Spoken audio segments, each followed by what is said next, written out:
जी अस्सलाम वालेकुम। क्या हाल चाल है? ठीक ठाक है। हाँ जी बच्चे, उम्मीद करता हूँ कि आप सब जो है वो खैरियत से होंगे।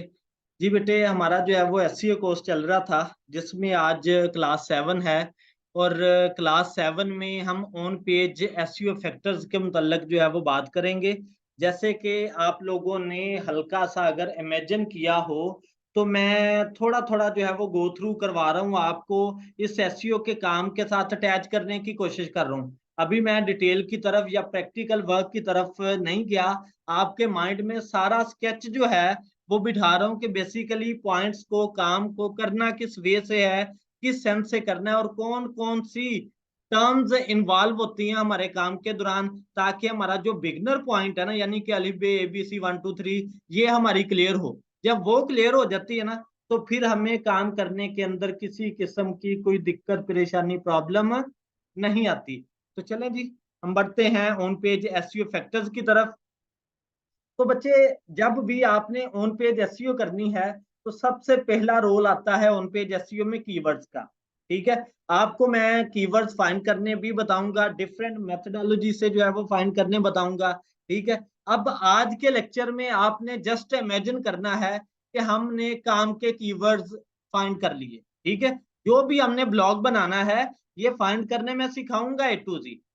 ठीक है, लेकिन स्केच बना रहा हूं आपका कि आप जो है वो किस वे से, जो है वो किस पैटर्न से काम करेंगे। फॉर एग्जांपल, आपने कीवर्ड्स फाइंड किए। वो जो कीवर्ड्स हैं वो बेसिकली दो टाइप्स के होंगे। ठीक है, एक आपका आएगा जी प्राइमरी कीवर्ड, और दूसरा आएगा जी आपका सेकेंडरी कीवर्ड। है किसी को पता प्राइमरी कीवर्ड का और सेकेंडरी कीवर्ड का? नहीं पता? फौरी से बताना है। प्राइमरी कीवर्ड और सेकेंडरी कीवर्ड, ये टर्म्स नहीं आपने कभी सर। सुनी? सुनी कभी? अभी आप बोलेंगे कि हाँ जी सर हमें पता है। अब जब भी हम कोई भी नीश फाइंड करते हैं, कोई भी नीश फाइंड करते हैं, नीश फाइंड से मुराद क्या है कि जिसका लो कंपटीशन हो, हाई डिमांड हो, हाई स्कोरिंग वाला काम हो, तो उसको जो है वो आप सिलेक्ट करते हैं। वो वाले कीवर्ड्स निकाल निकाल के आप अलग फाइल बनाते जाते हैं। ठीक है, तो उसमें नीश फाइंड करने का प्रॉपर एक क्राइटेरिया होता है। ठीक है, तो जो जो आपका काम, जो जो कीवर्ड आपका उस सारे क्राइटेरिया के साथ मैच करता है, मीट करता है, उसको आप जो है वो एक लिस्ट में शामिल करते जाते हैं, जिसे हम नाम देते हैं प्राइमरी कीवर्ड का। बात समझे जी? जो आपके मेन क्राइटेरिया के साथ काम मीट करता है, उसे आप नाम देते हैं प्राइमरी कीवर्ड का। और कुछ कीवर्ड बीच में ऐसे होते हैं जिनमें आपका जो कीवर्ड है वो किसी एक में मिस हो जाता है, किसी एक में अच्छा होता है। तो वो वाले आपके माइंड में आता है कि चलो इन वाले कीवर्ड को भी ना मैं सेकंड ऑप्शन पे रखती हूँ। ठीक है, इन्हें जो है वो सेकंड ऑप्शन पे लेके जाते हैं। तो वो वाले जो कीवर्ड्स होते हैं वो कौन से कीवर्ड कहलाते हैं? Secondary keyword. बात समझे जी? बच्चे बात समझे जी? Yes sir. हाँ जी। अब बेटे, इन्हीं कीवर्ड्स को हमने अपनी ऑन पेज एसईओ में किस तरीके से यूटिलाइज करना है, और ऑन पेज एसईओ में कौन कौन सी चीजें जो है वो इन्वॉल्व हो रही होती हैं, जिन्हें हमने मस्त देखना ही देखना है। और उसी को जो है वो हम आगे सभी लेक्चर्स में डिटेल में लेके चलेंगे। जैसे कि मैंने आप लोगों को बताया था एसईओ की टाइप्स में, कि ऑन पेज एसईओ जो है वो सबसे बेसिक एसईओ है, जिसपे ज्यादा काम हमें करना पड़ता है। तो चलें जी, इसे जो है वो हम देखते हैं, नेक्स्ट फैक्टर्स की तरफ बढ़ते हैं। ऑन पेज एसईओ में सबसे पहले आ जाता है जी आपका टाइटल टैग। टाइटल टैग से मुराद क्या है कि जो आपका प्राइमरी कीवर्ड है, जो आपका प्राइमरी कीवर्ड है, उसको आपने एज अ टाइटल के तौर पे यूज करना है, या उसको हमने टाइटल में जो है वो एडजस्ट करवाना है, टाइटल में फिट करना है। ठीक है, वो आपका कौन सा कीवर्ड कहलाएगा? प्राइमरी कीवर्ड कहलाएगा। और टाइटल के अंदर कभी भी आपने स्पैमिंग वाला काम नहीं करना। स्पैमिंग से क्या मुराद है? जैसे कि मैंने एक कीवर्ड जो लिखा, इधर जो है वो हम लिख लेते हैं कोई भी जनाबे वाला KDP, या अजमत KDP कोर्स। ठीक है, ये एक जो है वो आपने कीवर्ड फाइंड कर लिया। या हम KDP क्यों लिखे, हमारा एसईओ का कोर्स है तो हम एसईओ लिखते हैं। हाँ जी, अजमत एसईओ कोर्स, ये आपने एक जो है वो कीवर्ड फाइंड किया जो कि आपका प्राइमरी कीवर्ड है, ठीक है। अब प्राइमरी कीवर्ड में स्पैमिंग किधर जाएगी, स्पैमिंग किसे बोलेंगे?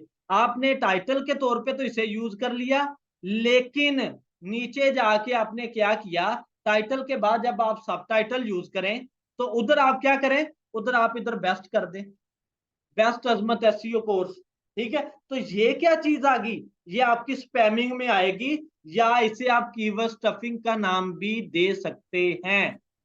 मेरे अगर वो 10 पॉइंट्स आप लोगों ने केडीपी वाले सुने होंगे ना, तो उसमें मैंने कीवर्ड स्टफिंग का बताया है कि एक ही कीवर्ड को बार बार यूटिलाइज करते जाना डिफरेंट वे के साथ, ठीक है। तो वो आपकी स्पैमिंग कहलाती है। तो ये काम कभी भी चलने वाला नहीं होता, इससे आपकी एसईओ जो है वो वीक जोन में जाती है। बात समझे जी, कंफ्यूज तो नहीं हुए? बात समझ लगी बच्चे इसकी? बरीरा, जी सर। हाँ जी सर हाँ आया बोल। जी सर। हाँ चलें जी। इसके बाद टाइटल टैग में तो ये चीज आ गई, आपने प्राइमरी कीवर्ड लिया, टाइटल टैग में आ गया। उसके बाद हम बात करते हैं मेटा डिस्क्रिप्शन की। मेटा डिस्क्रिप्शन से मुराद क्या है कि जब आप अपने काम के मुतल्लिक डिस्क्रिप्शन राइट करने लगे, तो जो आपका प्राइमरी कीवर्ड है ना, तो उस प्राइमरी कीवर्ड को हमने स्टार्ट में ही अपनी डिस्क्रिप्शन में एडजस्ट करवाना है।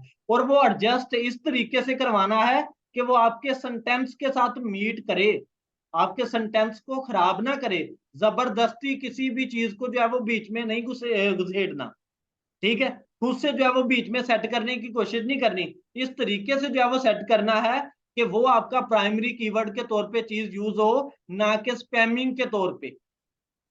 बात समझ रहे हो बच्चे? और उसे जो है वो आपने मेटा डिस्क्रिप्शन के अंदर स्टार्ट में एडजस्ट करना है। और इधर एक और बात करता चलूं, इधर और बात से मुराद क्या चीज आती है कि जो आपका प्राइमरी कीवर्ड है ना, तो प्राइमरी कीवर्ड के साथ रिलेटेड आपके हाई कंपटीशन वाले कीवर्ड्स होंगे, मैं उनकी बात कर रहा हूं कि उन्हें आपने जो है वो एडजस्ट करवाना है। एक ही कीवर्ड को बार बार यूटिलाइज नहीं करते जाना। जो आपकी कैटेगरी के साथ मेल खाता हो, जो आपकी कैटेगरी के साथ अटैच हो, उस वाले कीवर्ड को, और वो रिपीटेड भी ना हो। बात समझे बच्चे? वो हाई स्कोरिंग भी हो और रिपीटेड भी ना हो, तो उसे जो है वो हमने अपनी डिस्क्रिप्शन के अंदर एडजस्ट करवाना है। बात समझ लगी थी? ये हम डिटेल में कैसे करना है, ये सारी चीजें हम डिटेल में देखेंगे, सिर्फ अभी ओवरव्यू चल रहा है, ताकि आप ऑन पेज एसईओ की सारी रिक्वायरमेंट को जो है वो देख सके कि असल में इसमें हो क्या रहा है। बात समझ रहे हो? बात समझ लगी बच्चे? बरीरा, जी सर। ठीक है, हाँ जी बेटे। अब उसके बाद बारी आ जाती है हेडलाइन की। अब हेडलाइन से मुराद आपने H1 टैग्स नहीं समझने, आपने हेडर टैग नहीं समझने। हेडलाइन से मुराद है कि जब आप कोई भी कंटेंट लिखते हैं, जैसे कि मैं इधर ना ओपन करता हूं, एसईओ फैक्टर ही ओपन कर लेते हैं फॉर एग्जांपल, ठीक है।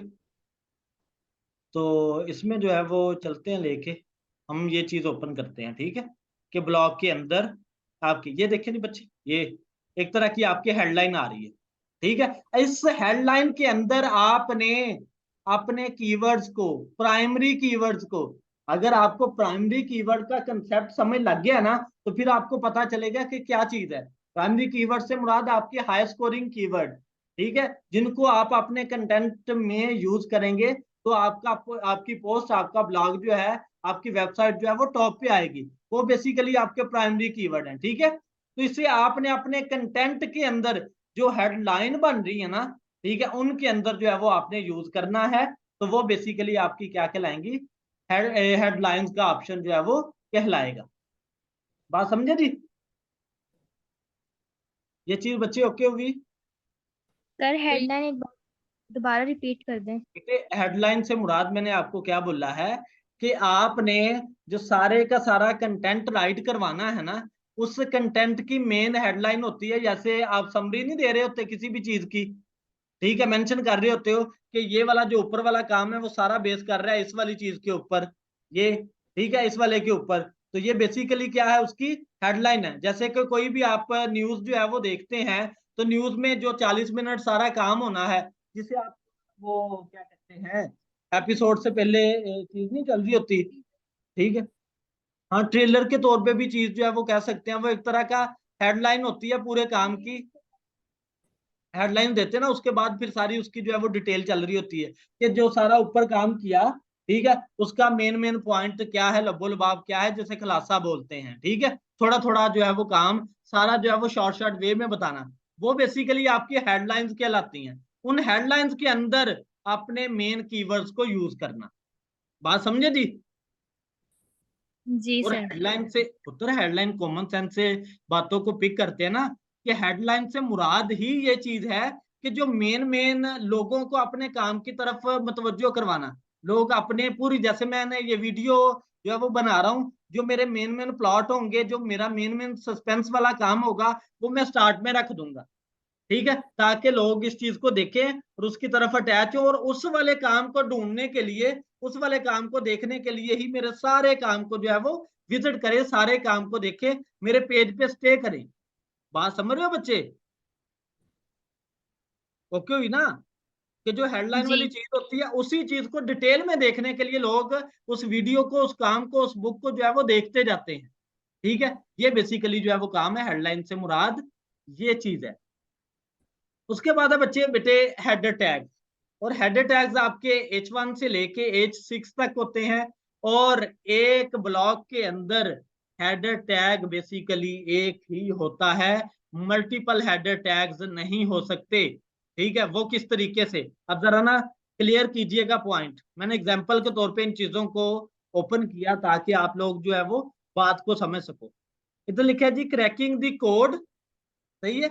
ये आपका क्या है बेसिकली, आपके टाइटल के अंदर टाइटल आ गया जिसके अंदर आपने अपने प्राइमरी कीवर्ड यूज किए, ठीक है। एसईओ रैंकिंग फैक्टर आ गया, और डिफरेंट जो है वो दो तीन यूज किए, जिससे आपका एक टाइटल बना, ठीक है। ये टाइटल पे मैंने क्लिक किया, नेक्स्ट हमारा ब्लॉग ओपन हुआ। अब ब्लॉग के अंदर जो आपका H1 है ना, वो बच्चे किधर गया, ये तो टाइटल आ गया। उसके बाद ये आपके H1 हेडिंग के तौर पे आ रहा है, ठीक है। ये आपकी H1 हेडिंग जो है वो चलेगी। उसके बाद नीचे जो भी आपकी हेडिंग्स आएंगी वो H2 हेडिंग आएंगी, ठीक है। H2 H3 इस तरीके से सब हेडिंग्स की तरफ जो है वो काम मुंतकिल होगा। तो ये चीज आपकी उस हेडिंग्स के अंदर फिर हमने अपने प्राइमरी कीवर्ड्स को यूज करना है। और प्राइमरी कीवर्ड बेसिकली किसकी बेस पे बन रहे होते हैं, आपका जो मेन टाइटल है, जो आपने टाइटल लिखा, उसी टाइटल के रिलेटेड जो नीचे आपके कीवर्ड बनेंगे, तो सारे प्राइमरी कीवर्ड जो आप ऐड करवा रहे हो, वो आपके कंटेंट के साथ मीट कर रहे हैं ना, तो फिर ही करवा रहे हो ना। और उनका जो है वो बच्चे स्कोर भी अच्छा है, वो आपके काम को टॉप पे भी लेके जा सकते हैं। तो इस तरीके से हमने अपने प्राइमरी कीवर्ड्स को इन कामों के अंदर, इन चीजों के अंदर जो है वो ऐड करवाते जाना है। बात समझे जी, कि हमने बच्चे जो ब्लॉग बनाना है, वो ब्लॉग भी उन उन पॉइंट्स का बनाना है, उन उन पॉइंट्स का बनाना है जो कि लोग डिमांड कर रहे हैं। फॉर एग्जाम्पल, इसे मैं बैक पे लेके जाता हूं, मैंने एसईओ फैक्टर का नाम दे दिया, मेरा मेन कीवर्ड कौन सा आ गया, एसईओ फैक्टर आ गया। अब मैंने नीचे हेडिंग्स बनानी है, टेबल ऑफ कंटेंट बनाने हैं, तो मैंने क्या किया, 5 एसईओ फैक्टर्स है, या नीचे जो है वो ये जो पीपल आल्सो आस्क कह रहे हैं, इन्हीं में से मैं अपनी हेडिंग बनाता गया। और पुत्र ब्लॉग के लिए, ब्लॉग कीवर्ड वो दोनों एक सेपरेट बुक की एक अलग चीज है, ब्लॉग एक अलग चीज है, लेकिन एक दूसरे के साथ मीट करते हैं ना, क्राइटेरिया एक दूसरे के साथ मीट कर रहा होता है एसईओ का।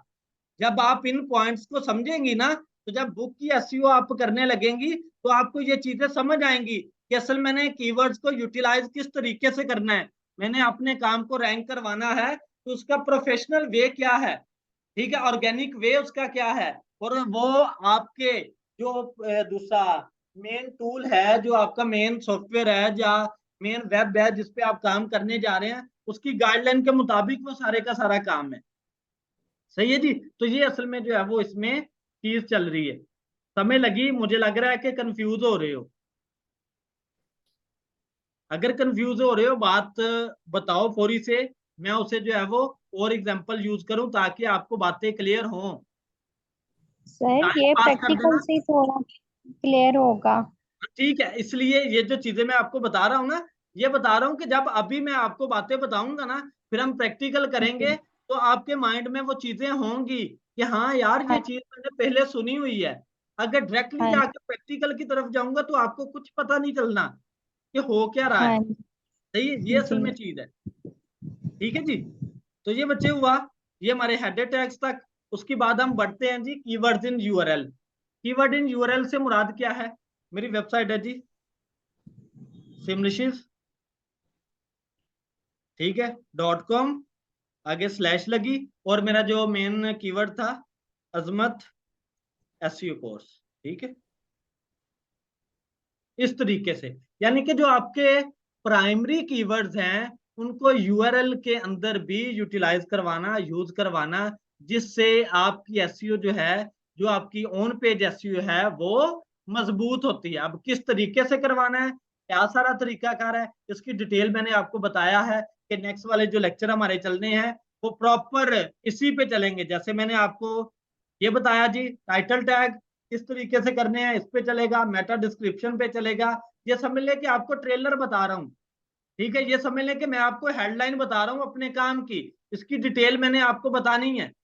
क्योंकि मैंने थोड़ा थोड़ा आपको बताया ना, फिर सस्पेंस क्रिएट होता है किसी भी चीज की तरफ, आपका इंटरेस्ट बढ़ता है। जब एक ही पॉइंट को लेके उसके मुतालिक डिटेल बताना शुरू कर देंगे ना, तो कभी भी क्लाइंट आपका आपके साथ अटैच नहीं होगा।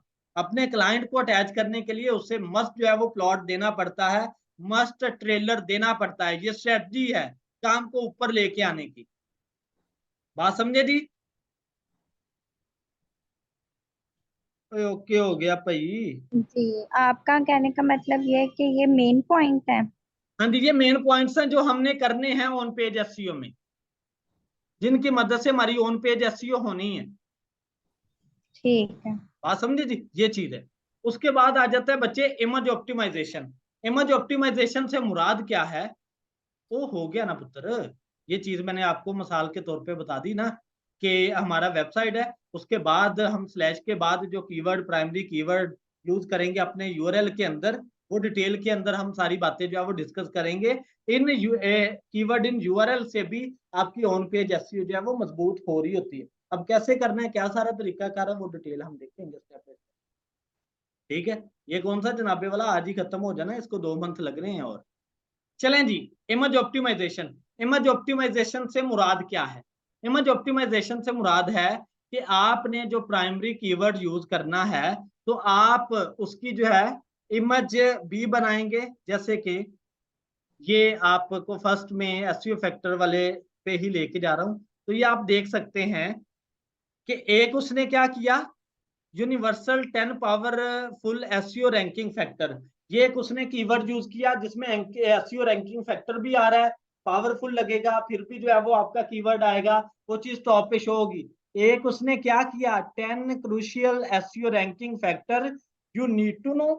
ठीक है, ये आपका क्या आया, प्राइमरी कीवर्ड है जिसको लोग ज्यादा सर्च कर रहे हैं। तो जब आपकी इमेज में लग जाना है ना, तो क्या होगा, देखिएगा, ये जो इधर आपको इमेजेस नजर आ रही होती है ना, ये वाली इधर इमेजेस, तो ये बच्चे इसी की मदद से नजर आ रही होती हैं। अब कोई भी बंदा इधर आता है, ये इमेज, तो इस पे कोई क्लिक करेगा, ये लें जी, इमेज पे क्लिक किया, किधर गया जी, उसकी वेबसाइट पे। क्या हुआ इससे, एसईओ मजबूत हुई। बात समझे बेटे, बात पिक हुई ना, सबीन बात सर पता मुझे नहीं समझ आया, आप दोबारा रिपीट करें, प्राइमरी दोबारा तक रिपीट समझ कर, आ गया था। बच्चे मैं रिपीट कर देता हूँ, बरीरा सर रिपीट कर दें। कर देता हूँ बच्चे। अपना इमेज ऑप्टिमाइजेशन से मुराद क्या है, आप लोगों ने अपने प्राइमरी कीवर्ड निकाले, ठीक है। अब हमने क्या किया, अपना मेन इधर लेके चलता हूं मैं बैक पे, जो मैंने काम आपको बता रहा था कि हमारा बेसिकली ये मेन प्राइमरी कीवर्ड था एसईओ रैंकिंग फैक्टर। उसके साथ उसने unveiling 10 powerful SEO ranking factor करके उसे यूज किया, जिसकी डिमांड अच्छी थी, ठीक है, तो वो टॉप पे जो है वो शो हो रहा है। सही है, उसके बाद ये चीज आ गया। अब उसने क्या किया, एक उसके पास ये वाला जो है वो क्या था, प्राइमरी कीवर्ड था, एक उसके पास ये प्राइमरी कीवर्ड था, 10 crucial SEO ranking factor you need to no.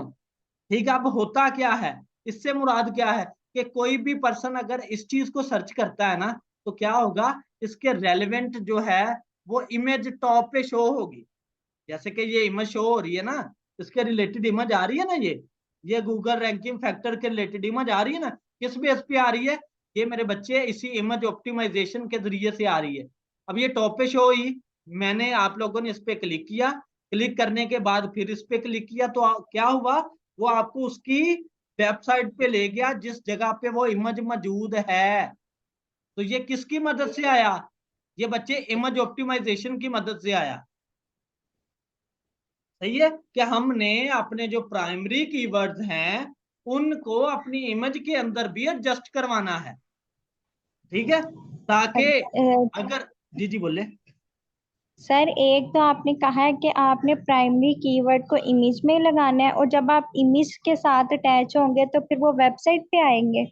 हाँ जी ना बेटे, एक डिफरेंट डिफरेंट कीवर्ड यूज करने हैं ना, मल्टीपल कीवर्ड इस वे में यूज करने हैं कि वो स्पैम भी शो ना हो और हमारी एसईओ भी मजबूत हो।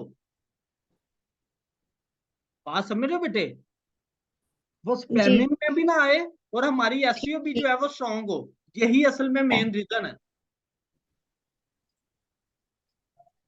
बात समझ रहे हो कि ये जब हम आगे आगे करेंगे ना काम, तो फिर आपको पता चलता जाएगा कि पहले जब हम कीवर्ड फाइंड करेंगे, सारे के सारे कीवर्ड फाइंड करने के बाद उनमें से जो हमारे प्राइमरी कीवर्ड्स होंगे उन्हें सेपरेट करेंगे, फिर प्राइमरी कीवर्ड को इधर यूज करना जो है वो सीखेंगे, ये सारी चीजें चलेंगी।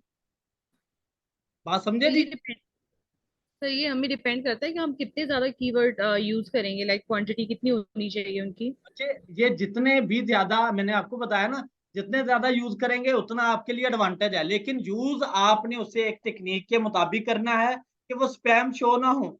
बार बार जो है वो गूगल को ये ना लगे कि इसने एक ही कीवर्ड को मल्टीपल टाइम जो है वो यूज किया है। लाइक स्टफिंग ना हो जाए हाँ, कीवर्ड्स की। स्टफिंग ना हो जाए, ये चीज है। ठीक है, तो उसी को यूज करने का तरीकाकार जो है वो आगे से आगे बताया जा रहा है।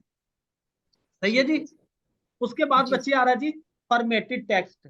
अब फॉर्मेटेड टेक्स्ट से मुराद क्या है कि जब भी आप कोई बुक लिखते हैं या आप कोई ब्लॉग लिखते हैं, तो ब्लॉग के अंदर आप अपने काम की फॉर्मेटिंग कर रहे होते हैं। फॉर्मेटिंग से मुराद क्या है, किसी टेक्स्ट को बोल्ड कर रहे हैं, किसी को अंडरलाइन कर रहे हैं, किसी को अटैलिक फॉर्म में लिख रहे हैं। ठीक है, ये सारी क्या है, फॉर्मेटेड में आ रहा है। अब जो काम आपने बोल्ड किया या अटैलिक किया या अंडरलाइन किया, उनकी जगह पे आप अपने हाई स्कोरिंग कीवर्ड, आप अपने प्राइमरी कीवर्ड लगाएं, ताकि आपका क्लाइंट आपके साथ अटैच हो। क्योंकि जो amazon का क्रॉलर है या सॉफ्टवेयर है, वो किसकी बेस पे आपके काम को टॉप पे शो करता है, इन चीजों की बेस पे। उसने तो उसने कंटेंट नहीं देखना, उसने बच्चे आपके पॉइंट्स देखने हैं कि ये जो पॉइंट्स आ रहे हैं ना, ये बोल्ड फॉर्म में नजर आ रहे हैं ना ये चीजें। ठीक है, कोई बीच में अंडरलाइन होगा, ये देख रहे हैं आप। ठीक है, उसने इसकी बेस पे जो है वो चेक करके उसे टॉप पे शो करवाना है। बात समझ रहे हो, जी सर। बात समझ रहे हो बच्चे, जब ये हम डिटेल में देखेंगे ना तो मजीद बातें भी क्लियर होती जाएंगी। बात समझे जी। ये इस तरीके से जो है वो आपने काम करना है, अपने प्राइमरी कीवर्ड्स को इस तरीके से जो है वो यूटिलाइज करना है। जितनी मैंने बातें बताई वो सारी बताई कि अपने कीवर्ड्स को किन वेज में किस तरीके से यूज करना है, ताकि आपकी एसईओ जो है वो मजबूत हो। सही है। उसके बाद हम नेक्स्ट बढ़ते हैं इंटरनल लिंकिंग की तरफ। इंटरनल लिंकिंग से मुराद क्या है कि इससे भी आपकी ऑन पेज एसईओ मजबूत होती है। कैसे, फॉर एग्जांपल, आपका क्लाइंट आपकी वेबसाइट पे आया, वेबसाइट पे आने के बाद उसने क्या किया, एक कंटेंट को, एक ब्लॉग को रीड कर रहा था। ब्लॉग को रीड करने के बाद उसे ये चीज मिली, ये इंटरनल लिंकिंग है। इस पे क्लिक करोगे तो न्यू पेज ओपन हो जाएगा उसी की वेबसाइट का। ठीक है, अब जो आपने इंटरनल लिंकिंग करनी है, इसमें इन बातों का ख्याल रखना है कि जो चीज आपने ऐड की है, क्या वाकई ही में वो काम उसी के रिलेटेड है। अगर उसके रिलेटेड है तो आपका क्लाइंट इस पे भी स्टे करेगा। जब इस पे स्टे करेगा तो ऑटोमेटिकली आपकी वेबसाइट की ग्रोथ बढ़ेगी। अगर उसके रिलेटेड नहीं होगी तो क्लाइंट फौरी से क्या करेगा, इसे बंद करेगा। जिससे क्रॉलर क्या करता है, जो कल मैंने एल्गोरिथम आपको यूज करना बताए, एल्गोरिथम का वे बताया, तो वो क्या करते हैं, वो पकड़ते हैं कि जो यूजर है, जो क्लाइंट है, उसने वेबसाइट ओपन तो की, न्यू पेज ओपन तो किया इंटरनल लिंकिंग से, लेकिन वो उस पर स्टे नहीं किया। इसका मतलब इसमें कोई गड़बड़ है। बड़े सियाने एल्गोरिथम, सियानी औलाद है गूगल दी हो। बात समझ रहे हो? क्योंकि गूगल का मेन मकसद है अपने क्लाइंट को, अपने यूजर को फैसिलिटेट करना। अगर यूजर राजी नहीं है तो उसे आप लोगों की कोई जरूरत नहीं है। जैसे आजकल के दौर में चल रहे हैं ना, कि जो टीचर जो है वो जैसे भी काम अच्छा कर रहा है, तो मैं जैसे आप लोगों को टीच कर रहा हूं, अगर मेरे टीचिंग वे से आपको प्रॉफिट हो रहा है तो मुझे आप उस्ताद समझेंगे, अगर नहीं होगा तो कहना हमें फारग बंदा सी, गल्ला सुनाने वाला जिन्नियां मर्जी सुन लो। सही है, तो ये असल में चीजें हैं। ठीक है जी, क्योंकि यूजर आप राजी होंगे तो ऑटोमेटिकली मैं नाम कमाऊंगा, मैं चलूंगा, वरना नहीं चलूंगा। तो यही चीजें इधर चल रही हैं। अगर होगा वक्ती तौर पे तो वो आपको इग्नोर करेगा, लेकिन वक्त के साथ साथ आपकी एसईओ जो है वो वीक होती जाएगी। इसलिए आपने इन सारी चीजों को बड़ी तवज्जो से करना। बात समझे जी? जी सर। बात ओके हुई बच्चे? इसके बाद हम नेक्स्ट बात करते हैं कंटेंट के रिलेटेड। ठीक है, कंटेंट बेसिकली क्या है? ये सारे के सारा ये जो आपको नजर आ रहा है। ठीक है, अब इस कंटेंट में प्राइमरी कीवर्ड किस किस तरीके से कैसे कैसे जो है वो फिट करना है, कैसे जो है वो सारा लेके चलना है, यही जो है वो असल में गेम है। सही जी, ये नंबर 9 आपका पॉइंट है। तो इन सारी चीजों को हमने मद्देनजर रख के अपने प्राइमरी कीवर्ड को और सेकेंडरी कीवर्ड को यूटिलाइज करवाना है। फॉर एग्जांपल, आपके पास प्राइमरी कीवर्ड जो है वो 5 है, सेकेंडरी कीवर्ड 20 है। अब प्राइमरी कीवर्ड तो आपने यूज कर लिए, अब बारी किन की आएगी? सेकेंडरी कीवर्ड की। तो फिर आप सेकेंडरी कीवर्ड को भी बीच में यूज करना सीखेंगे या यूज करेंगे, तो फिर उससे काम आपका जो है वो टॉप पे जाता जाएगा। इधर तक कोई क्वेश्चन? बरीरा, हुमा, सबीन, सलमा? सर मुझे पूछना था कि ये जो ए प्लस कंटेंट होता है वो वाला भी हम इसके अंदर ऐड कर सकते हैं? नहीं नहीं ये पुत्र, इसमें ए प्लस कंटेंट बेसिकली होता है अपने क्लाइंट को मजीद फैसिलिटेट करने के लिए। तो ये आप समझ लें कि ये जो इंटरनल लिंकिंग है, ये आपके ए प्लस कंटेंट के तौर पे इसे आप समझ सकते हैं कि भाई एक व्हाट इज रैंकिंग एसईओ है। अब इसके अंदर एक टॉपिक जो है वो वाजह कर रहा है, वो कहता है कि अगर इसके मतलब मजीद डिटेल देखनी है तो आप इस पे जाके आगे जो है वो देख सकते हैं। लेकिन ए प्लस कंटेंट जो है वो आपका बच्चे ऐड करवाया जा रहा होता है अपनी बुक के रिलेटेड। जी ठीक सर। है, और वो पिक्चर फॉर्म में होता है ना, ताकि आपका क्लाइंट जल्दी से आपके काम को समझे। ठीक है जी, प्राइमरी और सेकेंडरी कीवर्ड काम हो गया। हाँ जी बच्चे, ये इसमें कोई इशू नहीं है। उमा, आगे चलें जी। जी सर। ये था जी आज का हमारा टॉपिक इधर तक, एसईओ फैक्टर का छोटा सा टॉपिक है, और उसे मैं कंप्लीट करवा देता हूँ जल्दी से। रोने ना लग जाना बस, छोटा सा ये, ज्यादा नहीं, बस 7 मिनट के अंदर इंशाल्लाह पूरा हो जाएगा। ठीक है, अब आ गया जी जीए एंड जीएससी। इससे मुराद क्या है? गूगल एनालिटिक्स और गूगल सर्च कंसोल। ठीक है जी। अब जो बिगनर है ना, वो थोड़ा सा कंफ्यूज हो जाता है, क्योंकि मेरा असल मिशन होता है बिगनर को कंफ्यूज नहीं करना। बिगनर की जो इनिशियल स्टेज है ना, उसमें मजबूती लेके आना। ठीक है, यही मेरा मेन मेजर प्लान होता है। अगर बिगनर को मजबूत कर दिया तो फिर जितने मर्जी अच्छे जो है वो हाई कंसेप्ट हैं, वो इजीली उसे जो है वो अपने मन में समाता जाएगा। अगर वो बिगनिंग पे प्रॉब्लम आ गई, फिर वो नहीं समझ पाता। अब गूगल एनालिटिक्स और गूगल सर्च कंसोल, वो बेसिकली बिगनर पे इन दोनों को एक ही समझ रहा होता है। वरना गूगल सर्च कंसोल का मैंने आपको बताया कि किस मकसद के लिए होता है? आपकी वेबसाइट की इंडेक्सिंग करवाने के लिए। यानी कि एक क्रॉलर आया, क्रॉलर से मुराद भी मैंने आपको बताया कि गूगल का प्रोग्राम है, सॉफ्टवेयर है, जो आपकी वेबसाइट पे आके विजिट करता है, किसका जो कंटेंट है वो किस टाइप का है, उसे फिर उसी की कैटेगरी में ऐड करवाता है। वो ऐड करवाने को हम इंडेक्सिंग का नाम दे रहे होते हैं। ठीक है जी, ये चीज, ये सारे का सारा जो है, पहले मैंने ये आपको चीज बता दी थी कि वो क्रॉलर जो है वो एक वेबसाइट से दूसरी वेबसाइट में जो बैकलिंक लगे होते हैं उनकी मदद से विजिट कर लेता है। ठीक है, अगर उसमें कोई प्रॉब्लम आती है तो फिर हमें जो है वो बेसिकली ये अकाउंट बनाना पड़ता है गूगल सर्च कंसोल का। सही है, तो गूगल सर्च कंसोल का जब अकाउंट बनता है तो क्रॉलर इजीली आपकी वेबसाइट तक जो है वो रसाई हासिल कर लेता है। ये चीज होगी। और गूगल एनालिटिक्स से मुराद क्या है कि जो आपका वेब पेज है उसकी क्या परफॉर्मेंस है, ठीक है, उस पर जो ऑडियंस आ रही है वो किधर से आ रही है, कितने इंप्रेशन आए, कितने क्लिक आए, किस सोर्स से आया, ये सारे का सारा काम जो है वो गूगल एनालिटिक्स से हो रहा होता है। ये मैंने मेजर सा इन दोनों का इंट्रो आप लोगों को बता दिया। अब थोड़ा सा तफसीली देख लेते हैं, हल्का सा, ज्यादा नहीं। गूगल सर्च कंसोल क्या है जी? First point, helps you in understanding crawlers interaction on website. तो जो मैंने आपको बात बता दी कि गूगल सर्च कंसोल में होता क्या है कि जो आपका क्रॉलर है उसको वेबसाइट पे जो है वो इजीली रसाई मिलती है। क्यों? क्योंकि अगर क्रॉलर आपकी वेबसाइट को समझता नहीं है कि किस कैटेगरी की है, तब तक उसकी एसईओ जो है वो चलेगी नहीं, उसका मेजर पॉइंट स्टार्ट ही नहीं होगा। ठीक है जी, तो इसलिए गूगल सर्च कंसोल का अकाउंट बनाया जाता है। ये बनाना मैंने आप लोगों को सिखा दिया है। उसके बाद इसके अगेंस्ट हम गूगल एनालिटिक्स की बात करें तो वो क्या करता है? Help you in understanding user behaviour, कि यूजर आपकी वेबसाइट पे कितना स्टे करके गया।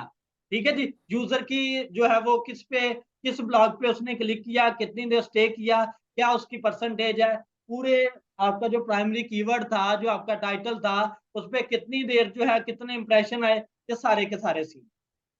ठीक है जी, उसके बाद आता है जी no real time data available.